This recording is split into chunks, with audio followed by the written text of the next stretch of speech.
Hello students, HK Edu Hub চ্যানেলে তোমাদের সবাইকে ওয়েলকাম জানাই। আজকের ক্লাসে আমরা তোমাদের সেকেন্ড সামেটিভ পরীক্ষার জন্য হিস্ট্রির সাজেশন প্রোভাইড করব। অলরেডি তোমাদের রিকোয়েস্টে আমরা ক্লাস 7-এর পরিবেশ ও বিজ্ঞানের সাজেশন প্রোভাইড করেছি। সম্পূর্ণ সাজেশন পিডিএফে লেখা হয়েছে। যারা সাজেশনের ক্লাসটা দেখোনি, পরিবেশ বিজ্ঞানের সাজেশনের ক্লাসটা অবশ্যই দেখে নিও।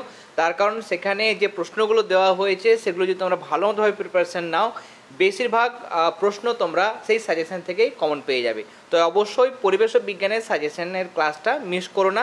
আমি আই বাটনে লিঙ্ক দিয়ে দিলাম, সেখান থেকে ক্লাসটা দেখে নেবে।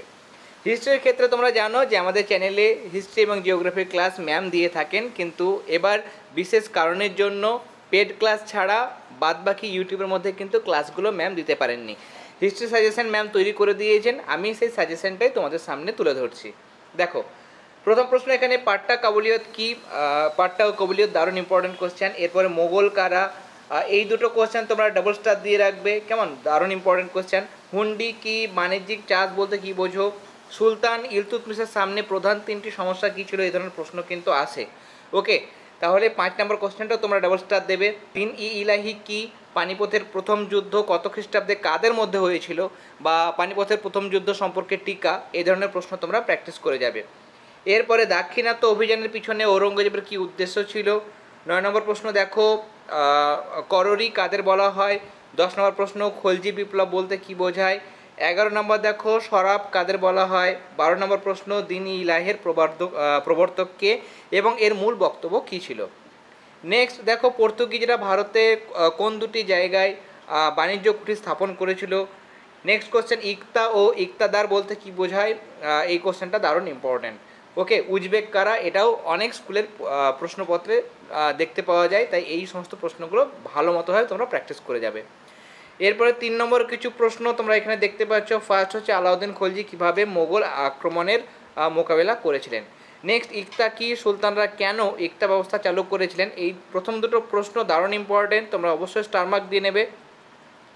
নেক্সট, ইউরোপীয় কোম্পানির কুঠিগুলি কেমন ছিল। টিকা লেখার মধ্যে দেখো, 12 ভূঁইয়া, তুরস্ক দণ্ড, ঘরঘরা যুদ্ধ, দিন-ই ইলাহি, জাপ্তি প্রথা, বন্দেগানি, চিহলগানি, দাক্ষিণাত্য ক্ষত, সিজদাও পাইবস। এখানে যে টিকাগুলো দেওয়া হয়েছে প্রত্যেকটা দারুণ ইম্পর্টেন্ট। এখান থেকে 1-2 টিকা তোমরা অবশ্যই তোমাদের সেকেন্ড টার্মের পরীক্ষায় পাবে, তাই এই টিকাগুলো ভালোভাবে তোমরা করে যাবে, কেমন।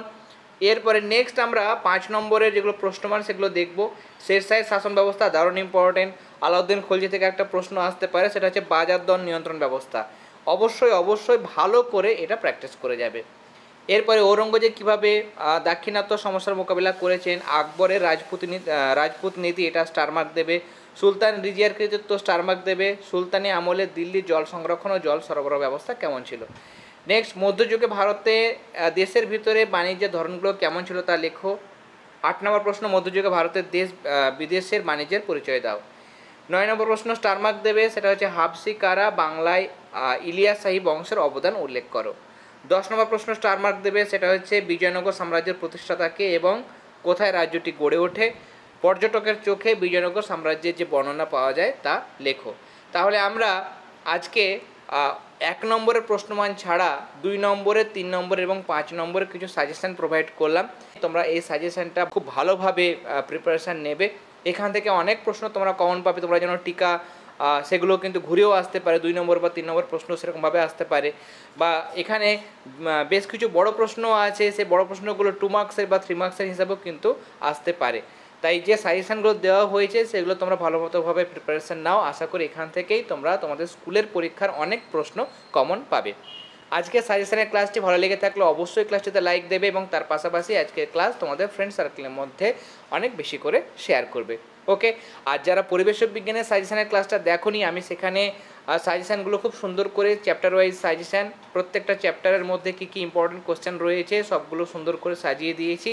অবশ্যই পরিবেশ বিজ্ঞানের সাজেশনের ক্লাসটি তোমরা দেখে নিও। ওকে, তাহলে আজকের ক্লাস আমরা এখানেই শেষ করলাম। তোমরা সবাই খুব ভালো থেকো। All the very best.